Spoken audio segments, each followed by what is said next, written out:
Hello मेरे छोटे भाइयों एवं बहनों, मैं हूं आपके बड़े भाई नाज। तो गाइज आज मैं आप लोग को एक बताने वाला हूं महत्वपूर्ण निबंध। अगर आप लोग ये निबंध तैयार कर लेते हैं तो यहाँ से आप लोग को बोर्ड एग्जाम के लिए 7 नंबर कंफर्म हो जाएंगे। ठीक है ना। अगर आप क्लास 10वीं में पढ़ते हैं और बोर्ड एग्जाम 2026 में देना है तो ये वीडियो तो आपके लिए तो काफ़ी इंपॉर्टेंट है, क्योंकि मैं आप लोग इस वीडियो में बताने वाला हूँ महत्वपूर्ण निबंध। अगर आप लोग ये निबंध तैयार कर लेते हैं तो 7 नंबर यहाँ से आप लोग को कन्फर्म हो जाएंगे। बस आप लोग को एक गलती नहीं करना है जो कि मैं आप लोगों को बताने वाला हूँ। ठीक है ना। तो वो गलती बस आप लोगों को नहीं करना है। ठीक है स्टूडेंट, तो चलिए बिना कोई देर हुए वीडियो को स्टार्ट करते हैं। तो सबसे पहले देखिए मैं आप लोग को एक चीज़ बता दे रहा हूँ।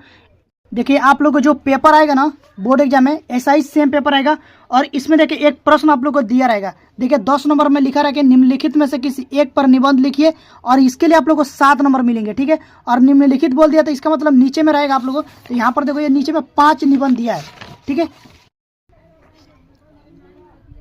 पहला में रहेगा बेरोजगारी का समस्या, दूसरा में जनसंख्या वृद्धि, तीसरा में है मेरे प्रिय कवि और चौथा में पर्यावरण और प्रदूषण। तो मैं आप लोग को ये चौथा वाला बताने वाला हूँ, पर्यावरण और प्रदूषण पर। ठीक है। तो देखिए लिखना कैसे वो आप लोग पहले जान लीजिए। तो सबसे पहले हम लोग क्या करेंगे, यहाँ से लिख देंगे प्रश्न उत्तर संख्या 10। देखो प्रश्न संख्या 10 में पूछा था तो आप लोग को लिख देना है प्रश्न उत्तर संख्या 10। और यहाँ पर हम लोग निबंध लिख रहे हैं तो निबंध आप लोग को ब्रैकेट में करके लिख देना है। बाकी देखिए 4 नंबर में दिया था पर्यावरण और प्रदूषण, तो यहाँ पर 4 डाल करके लिख देंगे पर्यावरण और प्रदूषण। ठीक है, इतना लिख लेंगे। उसके बाद आप लोग को करना क्या है, जो सबसे मेन आएगा इसका रूपरेखा। तो आप लोग को ऐसे रूपरेखा लिख लेना। ठीक है, यहाँ से लिख लेंगे रूपरेखा, हेडिंग बनाएंगे। और रूपरेखा में क्या लिखना है वो देख लीजिए। पहला में लिखेंगे भूमिका, ठीक है ना, भूमिका में। उसके बाद दूसरा में लिखना है प्रदूषण का प्रकार। ठीक है। तीसरा में लिखेंगे प्रदूषण के कारण। चौथा में लिखेंगे प्रदूषण के दुष्परिणाम। पांचवा में निवारण के उपाय, निवारण के उपाय। अब चौथे नंबर में ये जो 6 नंबर है उसमें लिखेंगे उपसंहार। ठीक है, ये तो 6 टॉपिक हो गया। 6 टॉपिक ये हो गया। और ये जो प्रदूषण के प्रकार है इसमें आप लोग को 4 टॉपिक आएगा। ठीक है, जो कि मैं यहाँ पर आप लोग को दिखा दे रहा हूँ। देखिए ये पहला आएगा वायु प्रदूषण। ये सब कुछ मैं अभी आप लोग को बताऊंगा और इतना बेहतरीन तरीके से, आसान तरीके से बताऊंगा ना कि एक बार अगर आप लोग इसको ध्यान से पढ़ लेते हैं तो दिमाग में बैठ जाएगा। ये तो आप लोग मान लीजिए कि अगर आप लोग इसको अच्छे से पढ़ लेते हैं तो दिमाग में आप लोग को बैठ जाएगा और आप लोग आसानी से बोर्ड एग्जाम इसको लिख करके आएंगे। तो ये हो जाएगा। देखो पहला बताया वायु वाला, दूसरा जल प्रदूषण, तीसरा ध्वनि प्रदूषण और चौथा मृदा प्रदूषण। तो 4 टॉपिक तो इसमें हो गया। अब बाकी जो मैं इसमें 5 बताया था, 4 और 5 9 टॉपिक। और कितने नंबर के आप लोगों को जो आएगा 7 नंबर में। तो कम से कम आप लोगों को 7 से ज़्यादा ही टॉपिक आप लोगों को लिखना होगा, जो कि मैं यहाँ पर आप लोगों को 9 टॉपिक बताया हूँ। अगर आप लोग 9 टॉपिक में से अगर आप लोग 8 या 7 टॉपिक लिख करके बोर्ड एग्जाम में आते हैं तो आप लोग को पूरे 7 में 7 नंबर मिलेंगे। ठीक है, तो चलिए हम एक एक करके इसको समझ लेते हैं बढ़िया से। देखिए तो यहाँ से हम लोग को क्या करना है, सबसे पहले लिखेंगे यहाँ पर। और गाइस इसको बताने से पहले मैं एक चीज़ और आप लोग को बताने वाला हूँ, आप लोग इसको ध्यान से सुन लीजिए। देखिए मैं यूपी बोर्ड के जितने भी छात्र हैं क्लास 10वीं के, उन लोगों को हर विषय की तैयारी कराता हूँ। ठीक है, और शॉर्ट तरीके में कम समय में आप लोग को अच्छे से तैयारी कराता हूँ।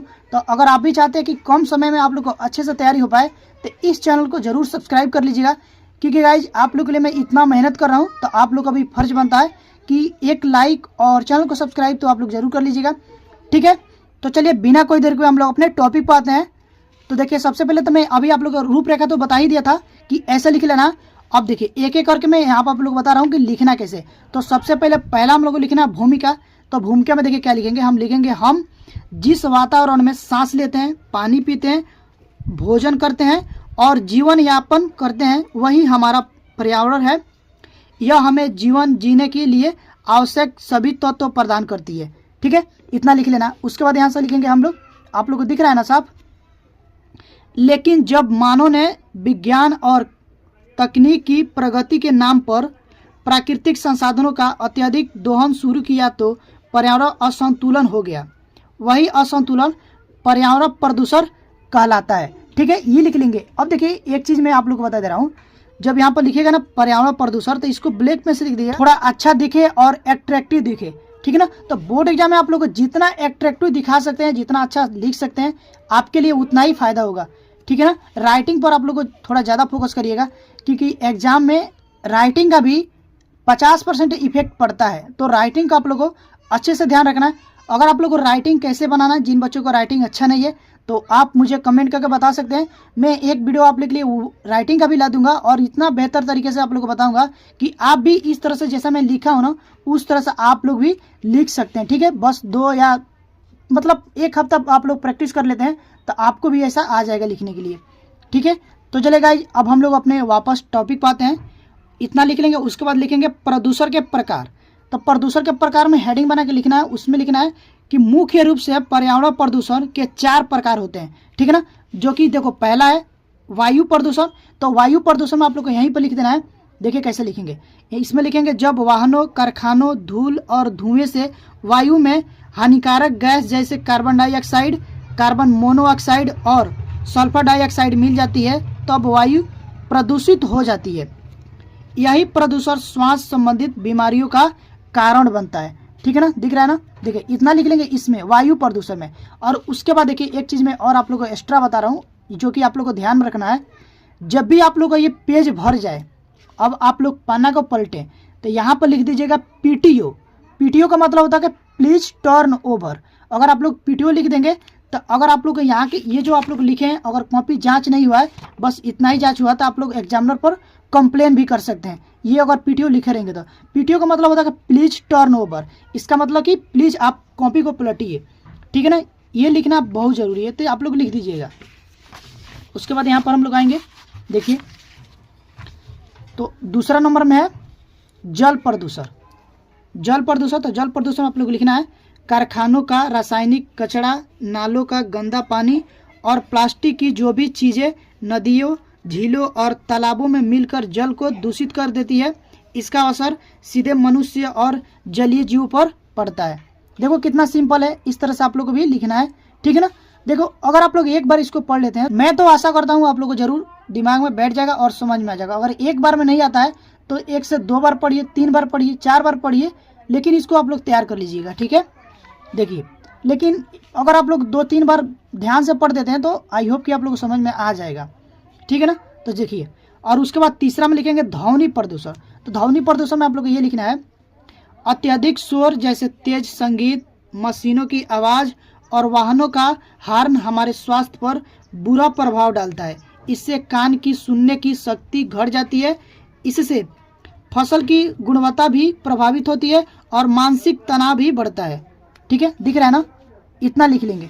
उसके बाद देखिए लिखेंगे यहाँ पर हम लोग चौथे नंबर में मृदा प्रदूषण। ठीक है, मृदा प्रदूषण आप लोग को लिखना है रासायनिक खादों, कीटनाशकों और प्लास्टिक के अत्यधिक प्रयोग से मिट्टी की उर्वरता घटती है, इससे फसल भी नुकसान होती है। ठीक है ना, तो ये तो हो गया आप लोगों को पर्यावरण प्रदूषण के प्रकार। और उसके बाद हम लोग आएंगे इस पर जो कि तीसरा टॉपिक होगा। ये तो दूसरा टॉपिक है ना, दूसरे टॉपिक में ये 4 भाग था जो कि मैं बता दिया हूँ। अब आप लोग आएगा ये तीसरा टॉपिक। ठीक है ना, जो हम लोग रूपरेखा में लिखे थे कि पर्यावरण प्रदूषण के कारण। ठीक है ना, तो इसमें देखिए आप लोग कैसे लिखना है। यहाँ से लिखेंगे जनसंख्या वृद्धि, औद्योगिकरण, वाहन संख्या में बढ़ोतरी, पेड़ों की कटाई और प्लास्टिक का अंधाधुंध प्रयोग इसके प्रमुख कारण है। मनुष्य अपनी सुविधाओं के लिए प्रकृति का दोहन कर रहा है, जिससे पर्यावरण संतुलन बिगड़ जा रहा है। ठीक है, इतना लिख लेंगे। और उसके बाद इतना लिखने के बाद यहाँ पर हम लोग आएंगे और चौथे नंबर में लिखना है पर्यावरण के दुष्परिणाम। ठीक है, कि पर्यावरण प्रदूषण से आप लोग को जो दुष्परिणाम है वो क्या है, वो हम लोग यहाँ पर लिखेंगे। तो अब देखिए पर्यावरण प्रदूषण के कारण ग्लोबल वार्मिंग, ओजोन परत का क्षय, अम्लीय वर्षा और जलवायु परिवर्तन जैसे समस्याएं उत्पन्न हो रही है। इनमें न केवल मानव स्वास्थ्य बल्कि पृथ्वी का पूरा पारिस्थितिक तंत्र खतरे में है। ठीक है, इतना लिख लेंगे। और उसके बाद देखिए यहाँ पर आ जाएंगे, हम लोग लिखेंगे 5वें नंबर जो टॉपिक है उसमें लिखना निवारण के उपाय। निवारण के उपाय यहाँ से लिखेंगे पर्यावरण प्रदूषण को रोकने के लिए कुछ ठोस कदम उठाने होंगे। इतना लिख लेंगे। उसके बाद देखिए इतना लिखने के बाद हम लोग को ये लिखना है, देखिए पहला होगा वृक्षारोपण को बढ़ावा देना चाहिए। ठीक है, दूसरा में लिखना है कारखानों के अपशिष्ट जल को बिना शोधन के नदियों में नहीं बहाना चाहिए, ये लिख लेंगे। उसके बाद लिखना है प्लास्टिक के उपयोग पर प्रतिबंध लगाना चाहिए। ठीक है, उसके बाद लिखेंगे सार्वजनिक परिवहन का अधिक उपयोग करना चाहिए। ठीक है, इतना लिख लेना है। उसके बाद इसका जो लास्ट टॉपिक आएगा उपसंहार, वो देखिए कैसे लिखना है।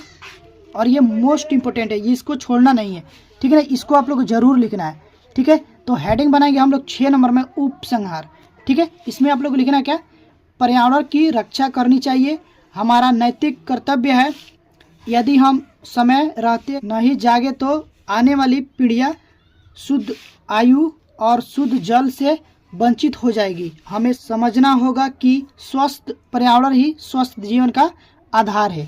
तो इतना लिख लेंगे। तो आई होप कि आप लोग को ये जो मैं आप लोग को बताया हूँ समझ में आ गया होगा और आप लोग अच्छे से तैयार करके जाएंगे बोर्ड एग्जाम में, ठीक है ना गाइज। तो अगर आप लोग को ये वीडियो अच्छी लगी हो तो वीडियो को लाइक कर दीजिएगा। चैनल पर पहली बार आए हैं तो चैनल को सब्सक्राइब करके साथ ही साथ बेल आइकन को भी प्रेस कर दीजिएगा ताकि आने वाला वीडियो को नोटिफिकेशन टाइम पर मिलती रहे। तो गाइज अभी के लिए बस इतना ही, मिलते हैं इसी तरह की नेक्स्ट वीडियो में, तब तक के लिए थैंक यू फॉर वॉचिंग।